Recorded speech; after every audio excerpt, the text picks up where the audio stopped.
देखो भीमा शंकर का जितना अच्छा मौसम है उतनी ही अच्छी सफाई व्यवस्था है, उतना ही अच्छी क्लीन सड़कें हैं।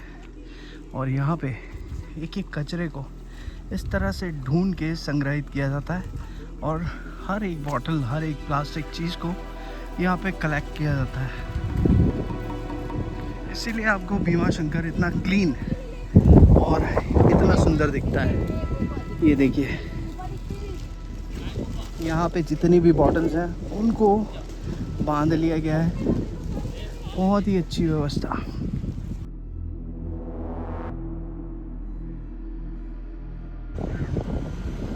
देखो ये खूबसूरत ग्रीन फील्ड्स देखो आप, और ये रास्ता और सामने पहाड़ देखो जिन पे बादल उतरे हुए हैं और नीचे बह रही है एक नदी, और इस तरफ पहाड़ के इस तरफ एक डैम है।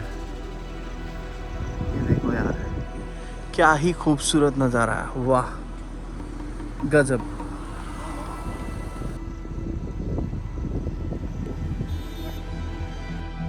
दोस्तों भीमा शंकर से कुछ दूरी पर ही एक ऐसी जगह है जिसका संबंध मराठा साम्राज्य से रहा है, और वो है शिवनेरी किला। इसी किले में छत्रपति शिवाजी महाराज का जन्म हुआ था। तो चलो अब सीधे चलते हैं शिवनेरी किला। दोस्तों ये वो जगह है जहां पे मराठा साम्राज्य के जनक छत्रपति शिवाजी महाराज का जन्म हुआ, और अब हम आए हैं इसको देखने के लिए। महाराष्ट्र के जुन्नर जिले के पास सह्याद्री की ऊंची पहाड़ियों पर बसा है शिवनेरी किला। मराठा साम्राज्य के संस्थापक, हिंदवी स्वराज्य के जनक छत्रपति शिवाजी महाराज का जन्म स्थान। इस क्षेत्र का इतिहास सातवाहन काल ईसा पूर्व 1वीं शताब्दी से ईसा की 3वीं शताब्दी तक जाता है, और यहाँ की पहाड़ियों में अनेक बौद्ध गुफाएं बनाई गई थी। माना जाता है कि इसी रणनीतिक स्थान को देखते हुए इस पहाड़ी पर एक किले बनने की शुरुआत हुई। 19 फरवरी 1630 यही वो दिन था जब माता जीजाबाई ने इस किले पर शिवाजी महाराज को जन्म दिया। किले का नाम शिवनेरी इसकी प्राचीनता और धार्मिक महत्व से जुड़ा है। मान्यता है कि यहाँ कभी शिवाई देवी का प्राचीन मंदिर था और उसी से इसका नाम पड़ा। शिवनेरी किला जिस पहाड़ पे बना है वो पहाड़ ये है, और इस किले को पूरे मराठा साम्राज्य पर नज़र रखने के लिए बनाया गया था। छत्रपति शिवाजी ने जब यहाँ जन्म लिया था उसके बाद से ये पेशवाओं की राजधानी रहा है, और दूर तक बड़े बड़े पहाड़ आप देख सकते हो, दूर तक। शिवनेरी किला अपनी अद्भुत सुरक्षा व्यवस्था के लिए प्रसिद्ध है। यहाँ तक पहुँचने के लिए 7 मजबूत दरवाजे पार करने पड़ते थे, जिनके ऊपर से दुश्मनों पर निगरानी रखना आसान था। अहमदनगर सुल्तानत के अधीन 19 फरवरी 1630 को माता जीजाबाई ने यहीं पर छत्रपति शिवाजी महाराज को जन्म दिया। उस समय उनके पिताजी शाहजी राजे भोसले निजाम शाही के सेवक थे और शिवनेरी किला उन्हीं की देखरेख में था। शिवाजी महाराज के जीवन में ये किला उनके बचपन और शिक्षाओं का केंद्र रहा। यहीं पर उन्हें युद्ध कला, प्रशासन और रणनीति की प्रारंभिक शिक्षा भी मिली। A very good morning guys, welcome back to Gaurav Soni Vlog. It's day 8 of our tour. हम लोग अभी महाराष्ट्र के भीमा शंकर में हैं, और भीमा शंकर से अभी हम लोगों को वापस जाना पड़ेगा, क्योंकि महाराष्ट्र में हम लोगों ने तीनों ज्योतिर्लिंग कर लिए हैं। अब पता ये चल रहा है कि अब जब हम सदर्न पार्ट यानी कि रामेश्वरम के लिए जाएंगे तो पूरे रास्ते में फ्लड है, और गवर्नमेंट की तरफ से ये इंस्ट्रक्शंस है कि अभी अगर आप वहाँ की कोई भी टूर प्लान कर रहे हैं तो ना करें। तो गवर्नमेंट की ये एडवाइजरी है कि अगर आप महाराष्ट्र और आगे का कहीं सफ़र कर रहे हैं तो वो ना करें, क्योंकि हर तरफ फ्लड के आसार हैं, और तमिलनाडु साइड तो सुनामी की चेतावनी दी गई है। तो अभी इसी को मद्देनज़र रखते हुए हम लोग अभी हमारे इस 12 ज्योतिर्लिंग ड्राइव को यहाँ पे रोक रहे हैं, पोस्टपोन कर रहे हैं, क्योंकि हमारे ऑलमोस्ट 10 ज्योतिर्लिंग हो गए हैं। 2 ज्योतिर्लिंग बचे हैं जिनको करने के लिए हम फिर महीने भर बाद दोबारा से इस ड्राइव को कंप्लीट करेंगे और सदर्न पार्ट में जाएंगे। तो अभी तक का टूर हमारा बहुत खूबसूरत रहा, बहुत ही ज़्यादा। जितना हम लोगों ने एक्सपेक्ट किया था उससे कहीं ज़्यादा हम लोगों ने मज़े किए हैं। और अब हम लोग वापस निकल रहे हैं जयपुर के लिए, और यहाँ से जयपुर पहुँचने के लिए कम से कम 2 दिन तो हमें लगेंगे। तो चलो जर्नी स्टार्ट करते हैं और रास्ते में मिलते हैं। देखो जी, ये है मुंबई का असली वड़ा पाव, महाराष्ट्र का असली वड़ा पाव, जिसमें सिर्फ एक बन होता है, बड़ा फ्लफी सा बन होता है, और एक ये वड़ा होता है आलू का, और यहाँ पे बिल्कुल फ्रेश बना के दिया जाता है। हमारे जैसे नहीं, नॉर्थ इंडिया में क्या करते हैं, पुराने पड़े हुए वड़े को पाव में लगा के दे देते हैं, और उसमें भी एक्स्ट्रा चटनी, एक्स्ट्रा मसाला।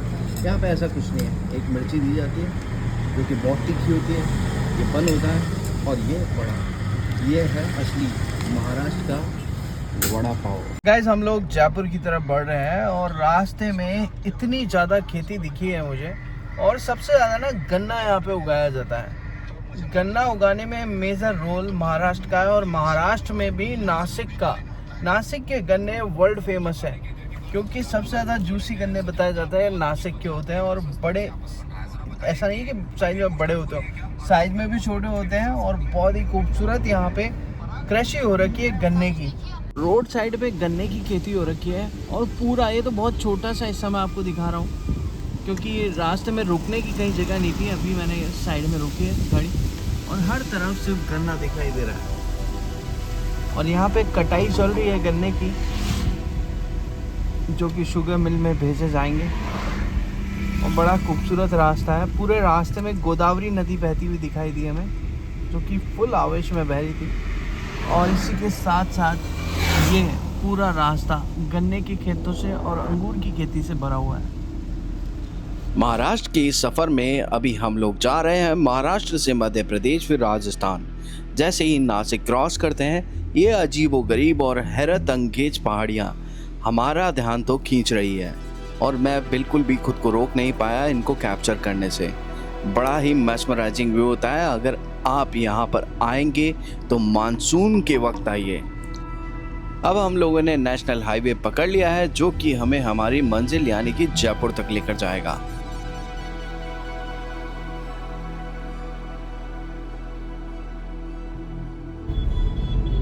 गाइस, शाम के लगभग 6 बजने वाले हैं, और हम लोग अभी महाराष्ट्र की पहली सिटी धुले पहुंचे हैं। इंदौर यहाँ से 265 है, और आगरा 866 किलोमीटर है। तो हमारी जर्नी जयपुर के लिए है, और वो भी सिमिलरली लगभग 800 के करीब ही है। अगर हम आगरा जाते हैं तो आगरा से 300 किलोमीटर की जर्नी और करनी पड़ेगी, इसलिए बेटर ये है कि हम लोग रूट यही पकड़ें और सीधे अपने घर के लिए पहुँचें। But it is next to impossible, क्योंकि यहाँ ट्रैफिक बहुत है, और हमें ट्रैफिक के हिसाब से ही चलना पड़ेगा, स्पीड मेंटेन करके। तो आज देखते हैं हम कहाँ तक पहुँच पाते हैं एमपी में, और एमपी में आज का स्टे करेंगे। अभी तो टाइम है, जब तक अंधेरा नहीं होता तब तक ड्राइव करते हैं। Good evening guys, welcome back to blog.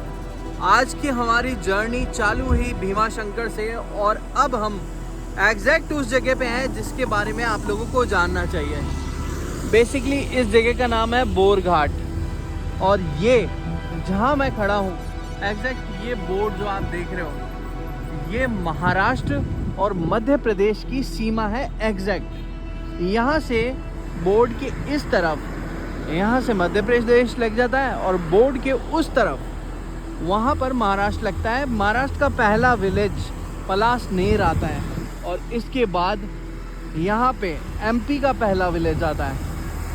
तो अब तक हम लगभग 500 किलोमीटर कर चुके हैं, और अभी शायद आज हम इंदौर जाके रुकें, या जहाँ भी रुकेंगे आप लोगों को मैं अपडेट करूँगा।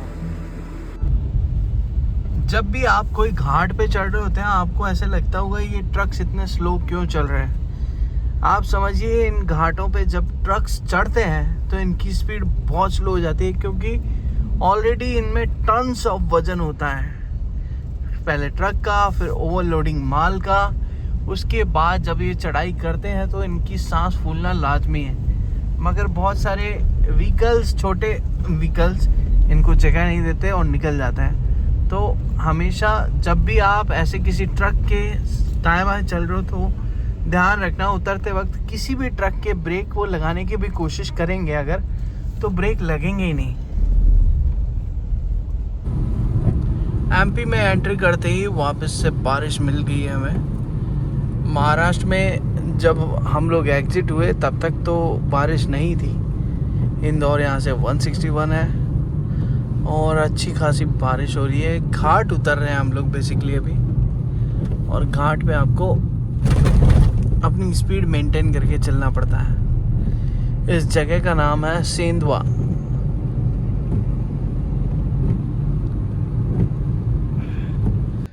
दोस्तों बारिश बहुत छक्कर के हो रही है, मतलब इतनी खतरनाक बारिश हो रही है, मैं क्या बताऊं आप लोगों को। जब से हम ड्राइव कर रहे हैं एमपी बॉर्डर में आने के बाद में बारिश रुक ही नहीं रही है। होटल्स कोई दिख नहीं रहे थे। अभी हाल फिलहाल यहाँ पे हमें एक होटल दिखा तो हमने स्टे ले लिया है, और रोका क्यों वो मैं आप लोगों को दिखाता हूँ। ये जो आप नाम देख रहे हो ना, राजस्थान, इसकी वजह से मैंने यहाँ पे ये स्टे लिया है, Rajasthan hotel and family restaurant. ये जैसे ही आप एमपी बॉर्डर में एंटर करते हो लगभग 10-15 किलोमीटर की दूरी पर ही ये रेस्टोरेंट आ जाता है। और ये भाई साहब हैं नागौर से। अभी मेरी इनसे बात हुई, इन्होंने बताया कि मैं नागौर से हूँ और इन्होंने यहाँ पे अपना ये सेटअप कर रखा है। और देखो वहाँ हमारे परम पूज्य खाटू श्याम जी मंदिर की दूरी भी लिखी है, 757 किलोमीटर दूर है यहाँ से। और यहाँ से ही 340 किलोमीटर दूर चित्तौड़गढ़ का किला है। तो चलो आज का स्टे अपन यहाँ लेते हैं। एक बार चल के आप लोगों को दिखा भी देता हूँ मैं होटल, और रूम्स भी दिखाता हूँ और खाना भी दिखाता हूँ। इसके बाद हम लोग ब्लॉग को समाप्ति की ओर लेकर चलेंगे।